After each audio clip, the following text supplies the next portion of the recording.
निशा अपने गरीब ससुराल में चूल्हे पर बैठकर रोटियां बना रही होती है। उसके गरीब सास ससुर और पति बैठे खाना खा रहे होते हैं। माँ जी, क्या आप और रोटी लोगे?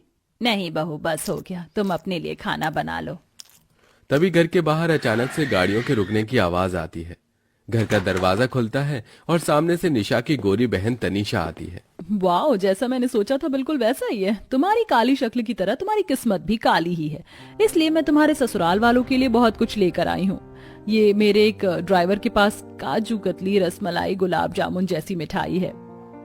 तनीषा, तुम्हें मेरे लिए ये सब लाने की जरूरत नहीं थी। अरे भाई, क्यों नहीं थी? आखिर तुम मेरी बहन हो, काली हो तो क्या हुआ, हो तो बहन ही। और फिर 6 महीने से मैंने तुम्हें देखा नहीं था। मैं तुम्हें अपनी प्रेगनेंसी की खबर देने आई थी, लेकिन यहाँ आकर मुझे पता चला कि तुम भी गर्भवती हो। देखो, मेरा एक ड्राइवर तुम्हारे लिए कपड़े लेकर आया, दूसरा ड्राइवर मिठाइयाँ लेकर आया है और तीसरा ड्राइवर ड्राई फ्रूट्स लाया है। और ये जो चौथा ड्राइवर है वो तुम्हारे लिए पैसे लेकर आया है। इससे तुम्हारी थोड़ी मदद हो जाएगी। उसकी ऐसी ताने भरी बातों से निशा की आंखों में आंसू आ जाते हैं, जो उसकी सास देख लेती है। तुम जो ये पैसों का घमंड लेकर इस घर में आई हो, इसे अपने साथ वापस ले जाओ और चली जाओ यहाँ से। हमें तुम्हारी लाई हुई चीजों में से कुछ नहीं चाहिए। रही बात हमारी बहू की, तो उसे जो चाहिए होगा हम उसे लाकर दे देंगे। तुम अपनी बहन से मिलने आई थी ना, तो उससे मिलो और अपने ड्राइवर को यहाँ से जाने के लिए कह दो। बात क्या करनी है, वैसे भी यहाँ खड़े हुए मुझे गर्मी लग रही है। मुझे तो एसी में रहने की आदत है, यहाँ खड़े होकर बात करना मेरे लिए मुश्किल है। चलो मैं चलती हूँ। अपने ड्राइवर के साथ तनीषा वहां से चली जाती है। उसके जाने के बाद लता अपनी गर्भवती बहू से पूछती है, निशा, क्या तुम्हें किसी चीज की जरूरत है? अगर तुम्हें जरूरत है तो मुझे बताओ। हम गरीब हैं, लेकिन तुम्हारी जरूरत को पूरा जरूर करेंगे। क्या तुमने अपनी बहन से कुछ मांगा था? नहीं माँ जी, मैंने उससे कुछ नहीं मांगा। यहाँ वो अपनी मर्जी से ही आई थी। ये सुनकर लता थोड़ी सोच में पड़ जाती है। इधर जब तनीषा अपने घर पहुंचती है तो अपने पति को नशे की हालत में देखती है। ये क्या विक्रम, तुमने इतनी शराब पी रखी है कि तुमसे खड़ा तक नहीं हुआ जा रहा है। शराब को तो तुमने अपने जीवन का एकमात्र सहारा बना लिया है। तनीषा की बातों को सुनकर विक्रम उसे धक्का देते हुए कहता है, अरे तू कौन होती है मुझे शराब पीने से रोकने वाली? मेरा जितना मन करेगा मैं उतनी शराब पीऊंगा। तुम बहुत अच्छे से जानते हो कि जेठ जी और जेठानी जी की नजर तुम्हारे कारोबार पर है। अगर तुमने अपने कारोबार को संभाला नहीं तो एक दिन वो तुम्हारे कारोबार पर कब्जा कर लेंगे और तुम्हें निकाल देंगे। अरे जा रहा, चले जा, अपने कमरे में जाकर सो जा। मेरे साथ दिमाग खराब करने की जरूरत नहीं है। इतना कहने के बाद भी विक्रम शराब ही पीता है। तनीषा परेशान होकर अपने कमरे में आकर रोते हुए सो जाती है। इतना पैसा होने के बावजूद भी तनीषा अपनी जिंदगी में खुश नहीं थी। उधर उसकी काली बहन निशा गरीब थी, गर्भवती थी, लेकिन फिर भी अपने गरीब ससुराल में खुश थी। देखो कैलाश, अगर हमें घर के हालातों को सुधारना है तो हमें थोड़ी मेहनत करनी होगी और सभी को काम करना पड़ेगा। तुम सही कहती हो, मैं भी काम ढूंढ लेता हूँ कहीं। मिलकर काम करेंगे तो हमारी ये गरीबी जल्दी खत्म हो सकती है। तभी घर पर नंद आती है। माँ, पिताजी, आज मैं बहुत खुश हूँ। आपको पता है मुझे एक बहुत अच्छी कंपनी में नौकरी मिली है। सच बोल रही हो? ये कहकर तो तुमने मेरा दिल खुश कर दिया। मुबारक हो नंद जी, आखिरकार आपको भी नौकरी मिल गई। अब आपके भैया का भी कुछ अच्छा हो जाए। मेरा मालिक तो ऐसा लगता है जैसे मुझे आगे बढ़ने ही नहीं दे रहा। पता नहीं कब दिन बदलेंगे और कब मैं अपनी ही कंपनी का मैनेजर बनूंगा। भगवान ने चाहा तो सब अच्छा ही होगा। मैं सोच रही हूँ कि घर में सिलाई की मशीन रखी है, मैं सारा दिन खाली ही बैठी रहती हूँ, तो मैं कपड़े सिलने का काम ही शुरू कर दूं। अच्छा सुझाव है बहू, इससे तुम पैसे भी कमा लोगी और तुम्हारा मन भी लग जाएगा। इस तरह अब निशा घर में ही सिलाई मशीन रखकर लोगों के कपड़े सिलने का काम शुरू कर देती है। कुछ पैसे कमाकर वो अपनी सास को देती है और उन पैसों में से उसकी सास और ससुर सब्जी बेचने का बाजार में काम करना शुरू करते हैं। धीरे धीरे पूरा परिवार काम करता है। तो उधर गोरी बहन के ससुराल में उसके जेठ और जेठानी उनके खिलाफ साजिश रचने लगते हैं। देखो, तुम्हारा भाई तो अब शराब के नशे में इतना डूब चुका है कि उसे अपनी बीवी का ही होश नहीं है। मैं तो कहती हूँ यही सही मौका है। लेकिन उसकी लोमड़ी जैसी बीवी का क्या होगा? अगर उनको भनक भी लग गई तो हमें जेल की सलाखों के पीछे भिजवा देगी। अरे मेरे पास एक सुझाव है। मैं तो कहती हूँ जब देवर जी को शराब की इतनी लत लगी गई है, उसको शराब में डूबे रहने का ही मौका उठाकर हम सारी प्रॉपर्टी अपने नाम करवा सकते हैं। क्या बात है, तुम तो कुछ ज्यादा ही चालाक होती जा रही हो। इस तरह रूपाली और आजाद विक्रम को धोखा देने का प्लान बनाते हैं और उसके नशे की हालत का फायदा उठाकर कारोबार, जायदाद और महल जैसा घर के कागज पर साइन करवाकर सब कुछ अपने नाम करवा लेते हैं। ऐश और आराम तो बहुत दिन उठा लिए देवरानी जी, अब समय है कुछ अच्छे बुरे दिन देखने का। अच्छे दिन गए, बुरे दिन आ गए।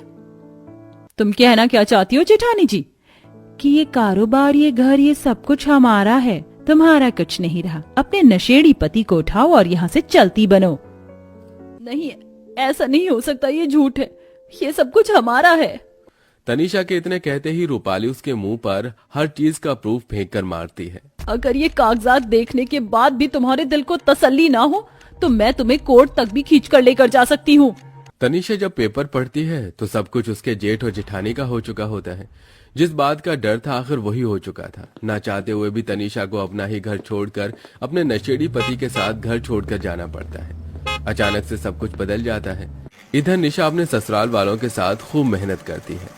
ओह वाह, आखिरकार मेरे अकाउंट में मेरी पहली सैलरी क्रेडिट हो ही गई। पूरे 25,000 रुपए आए हैं, इसमें तो काफी कुछ हो सकता है। उधर निशा को बड़ी बड़ी कंपनी से सिलाई का ऑर्डर मिलता है। सर आप चिंता मत कीजिए, मैं सिलाई बहुत अच्छे से करके दूंगी और आपको कोई शिकायत का मौका नहीं दूंगी। ये लो एडवांस पैसा, पूरे 30,000 रुपए है। काम अच्छा हुआ तो आगे भी काम मिलता रहेगा आपको। एडवांस पैसा लेकर निशा भी बहुत खुश होती है। उधर उसके पति को प्रमोशन मिल जाता है। थैंक यू सर, मेरे प्रमोशन के लिए। आखिरकार मैं इस कंपनी का मैनेजर बन ही गया।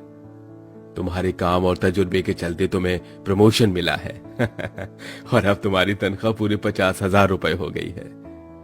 वहीं सास ससुर के सब्जी का कारोबार भी बढ़ने लगता है। इस तरह पूरा परिवार धीरे धीरे तरक्कियों की तरफ बढ़ने लगता है। धीरे धीरे समय बीतता है और ये समय 5 सालों में बदल जाता है। 5 साल बाद जहां काली बहन बहुत गरीब थी, अब वो बहुत अमीर हो चुकी थी। उसकी सभी परेशानियां दूर हो चुकी थी और उसका एक 5 साल का बेटा भी था। वो लोग एक अच्छी हाई फाई सोसाइटी में रहने लगे थे। उफ भाभी, आपको पता है ना आज पार्टी में जाना है, आपने अभी तक स्त्री के लिए कपड़े नहीं भिजवाए। हमारे यहाँ सोसाइटी में कोई स्त्री वाला ही नहीं है, शायद फिर भी मैं एक बार जाकर पता करती हूँ। निशा कपड़े लेकर बाहर आती है और कुछ महिलाओं से पूछती है, सुनिए जरा, इस सोसाइटी में हम लोग नए हैं, हमें अभी यहाँ का ज्यादा कुछ पता नहीं है। क्या आप हमें बता सकते हैं कि यहाँ कोई स्त्री वाला है?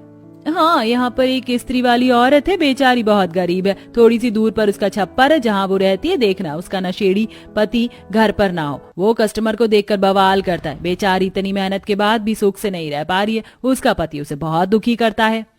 अच्छा, आपका बहुत शुक्रिया, मैं जाकर देखती हूँ। निशा ऐसा कहकर आगे की तरफ बढ़ने लगती है और चलते चलते वो उसी झोपड़ी के छप्पर के पास पहुंचती है। शायद यही है उस औरत का घर जिसके बारे में वो महिलाएं बता रही थी। निशा बाहर से आवाज लगाती है, अरे घर पर कोई है क्या? मुझे इस्त्री करवानी है, मैं इस्त्री के लिए कपड़े लेकर आई हूँ। अभी आती हूँ, जरा रुकिए। जैसे ही वो औरत बाहर आती है, वो औरत और कोई नहीं बल्कि तनीषा ही थी, जो कि निशा की बहन है। तनीषा को देखते ही निशा हैरान हो जाती है। अरे तनीषा, तुम यहाँ इस हालत में, ये सब कैसे हुआ? निशा को देखते ही तनीषा की आंखों में आंसू आ जाते हैं। दीदी, मैं तुम्हें कहा करती थी कि जैसी तुम्हारी काली शक्ल वैसी तुम्हारी काली किस्मत, लेकिन तुम्हारी किस्मत उज्जवल निकली और मेरा नसीब काला हो गया। ऐसी किस्मत को क्यों कोस रही हो? तनीषा अपनी बहन को अपनी सारी परेशानियां बताती है, जिसे सुनकर निशा को बहुत अफसोस होता है। तुम्हारे साथ कितना सब कुछ हो गया, वहां उन महिलाओं ने मुझे सब कुछ बताया था और अब तुम्हारे मुंह से सारी हकीकत जानकर विश्वास नहीं हो रहा। फिर भी तुमने मुझे एक बार फोन नहीं किया। कम से कम बहन होने के नाते ही मुझे बताती तो सही। अगर तुम्हारा पति इतना ही परेशान करता है तो चलो मेरे साथ, चलो, तुम मेरी बहन हो, मैं तुम्हारी मदद कर सकती हूँ। नहीं दीदी, पहले आपके ऊपर ये परेशानियां थी तो मुझे कुछ समझ नहीं आया, लेकिन अब जब मेरे ऊपर बीत रही है तो समझ आ रहा है। मैं हार नहीं मानूंगी, मुझे विश्वास है कि एक दिन सब ठीक हो जाएगा। एक दिन मैं अपने पति को संभाल लूंगी। इतने में तनीषा की 5 साल की बेटी आती है, जिसे देख निशा उसे गले से लगा लेती है। ये तुम्हारी बेटी है ना? कितनी प्यारी है। जी दीदी। अच्छा, आप बाहर क्यों खड़ी हो? चलिए अंदर आइए, कम से कम अपनी गरीब बहन के घर एक कप चाय तो पी कर जाइए। निशा की आंखों में आंसू आ जाते हैं। वो अपनी भांजी का हाथ पकड़कर अपनी गरीब बहन के घर के अंदर आती है, जहां वो देखती है कि घर में किसी भी चीज की सुख सुविधा नहीं है। फिर भी तनीषा उसे प्यार से 2 प्याली चाय की पिलाती है। दोनों बहनें प्यार प्रेम से एक दूसरे से बातें करती हैं। आशा है कहानी आपको पसंद आई होगी। वैसे आपकी कितनी बहनें हैं? आप सबसे बड़े हैं या छोटे? कमेंट में बताना ना भूलें।